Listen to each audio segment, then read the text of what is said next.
Breaking లో చూస్తున్నాం. చిత్తూరు జిల్లా పొంగనూరులోని చౌడేపల్లి ప్రభుత్వ జూనియర్ కళాశాల చెరువును తలపిస్తోంది. 2 రోజులుగా కురుస్తున్నటువంటి వర్షాలకు ప్రభుత్వ జూనియర్ కళాశాలలో భారీగా నీరు చేరి చెరువులా మారింది. కళాశాలలో వర్షపు నీరు చేరడంతో విద్యార్థులు తీవ్ర ఇబ్బందులు ఎదుర్కొంటున్నారు.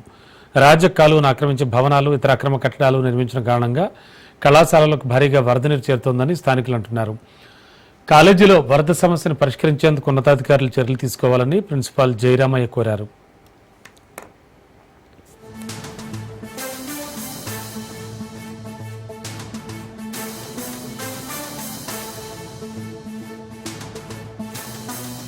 ఆల్రెడీ పలుమార్లు మన ఎండిఓ ఎంఆర్ఓ ఆఫీసులో సెక్రటరీ గారికి కూడా తెలియపరచడం జరిగింది. ఇట్లా వానలు వస్తే కాలువలు మూసుకుపోవడము, రాచ కాలువలు ఆక్రమించడం వల్ల ఇటువంటి ఒక ప్రాపర్ వాటరు వెళ్ళేదానికి మార్గాలు కరెక్ట్గా లేనందువల్ల ఇట్లాంటివి ఉన్నాయి. ఇట్లా చిన్న చిన్న సమస్యలు వచ్చినప్పుడే వాళ్ళ దృష్టికి తీసుకెళ్ళిన తర్వాత కూడా ఇట్లాంటి ప్రాబ్లమ్స్ వాళ్ళు దాన్ని సార్ట్ అవుట్ చేయకుండా ఉండడం వల్ల ఇప్పుడు ఎక్కువ డ్యామేజ్ జరిగేదానికి వీలుగా ఇట్లా చుట్టుపక్కల ఉన్నటువంటి నీళ్ళంతా కూడా మా కళాశాలలోకి వచ్చేసే విధంగా ఈ కాలువలు లేనందువల్ల కాలువ నుండి నీళ్లు ఒక చెరువుకు వెళ్ళే విధంగా ఒక పర్మనెంట్ మార్గాలు లేకుండా ఉండడం వల్ల ఇటువంటివి వస్తున్నాయి. అది గతంలో కూడా మేము ఇట్లాంటి వాటిని తీసుకెళ్ళి వాళ్ళ దృష్టికి తీసుకొచ్చి ఫోటోలు కూడా చూపించి పంచాయత్ సెక్రటరీని కూడా కలిసి ఎండిఓ గారిని అందరికీ చెప్పడం జరిగింది. టెంపరీగా ఏదో ఆ రోజు చేశారే కానీ మళ్ళీ ఇట్లా కాలువలు ఏర్పరచడం కానీ అనేది జరగలేదు. దయచేసి ఇట్లాంటివి చేయకపోతే కళాశాల విద్యార్థులకు కూడా ఆరోగ్యానికి కూడా ఇబ్బందులుగా ఉంటాయి. కళాశాల రన్ చేయాలన్నా కూడా ఇబ్బందిగా ఉంటుంది. ఈవెన్ ఇప్పుడు క్వార్టర్లీ ఎగ్జామ్స్ ఉండి కూడా మేము జరుపుకోలేని పరిస్థితిలో ఈ కాలేజీ సిచ్యువేషన్ మీరే చూశారు. వీటిని కూడా మేము మళ్ళీ ఒకసారి రిక్వెస్ట్ చేస్తున్నాం. అన్ని కన్సర్న్ అధికారులందరినీ కూడా దీనికి మీద కొంచెం చర్య తీసుకొని మాకు పర్మనెంట్గా ఇట్లాంటి ఏర్పడకుండా ఆ డ్రైనేజ్ సిస్టమ్ కానీ కాలువలు కానీ రాచ కాలువలు కానీ అన్నీ చూసి ఈ నీళ్ళంతా కూడా ఆ వాటి నుండి వెళ్ళి చెరువులోకి వెళ్ళే విధంగా మార్గాలు ఏర్పరచాలని మీ మూలంగా తెలియజేస్తున్నాం. ఆల్రెడీ పలుమార్లు మన బ్రేకింగ్ లో చూస్తున్నాం. చిత్తూరు జిల్లా పొంగనూరులోని చౌడేపల్లి ప్రభుత్వ జూనియర్ కళాశాల చెరువును తలపిస్తోంది. 2 రోజులుగా కురుస్తున్న భారీ వర్షానికి ప్రభుత్వ జూనియర్ కళాశాలలో భారీగా నీరు చేరి చెరువులా మారిపోయింది. ఇదే అంశానికి సంబంధించి లేటెస్ట్ ఇన్ఫో అందించడానికి మా కరెస్పాండెంట్ కిరణ్ సిద్ధంగా ఉన్నారు. కిరణ్, మీరు పంపిన విజువల్స్ లో చూస్తే కనుక మొత్తం కాలేజీ అంతా నీళ్లు నిండిపోయాయి.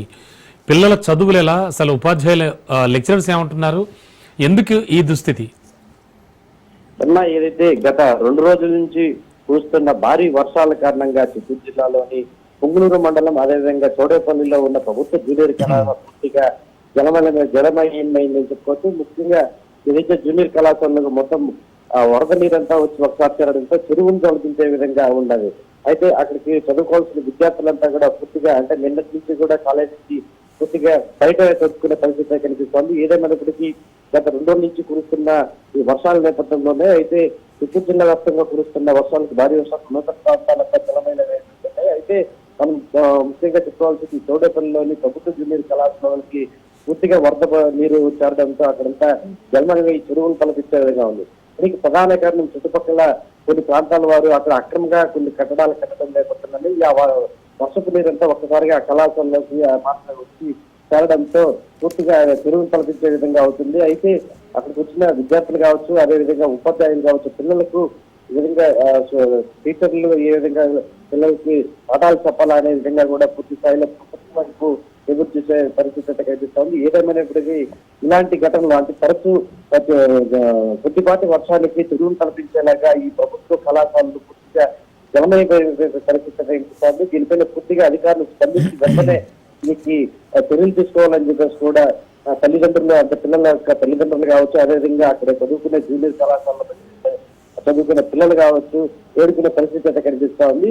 ఇలాంటి కంటే అంటే ఇప్పుడే కాదు, గతంలో కూడా కొద్దిపాటి వర్షం కురిస్తే చెరువును తలపించేలాగా ఈ ప్రభుత్వ జూనియర్ కళాశాల అని చెప్పేసి కూడా అక్కడ చదువుకునే పిల్లలంతా కూడా వర్షం పడితే మేము బయటనే కూర్చోవాల్సిన పరిస్థితి ఏర్పడుతుంది. దీనికి శాశ్వత పరిష్కారం ప్రభుత్వం చేపట్టాలని చెప్పేసి కూడా వాళ్ళు డిమాండ్ చేసే పరిస్థితి అయితే కనిపిస్తా ఉంది.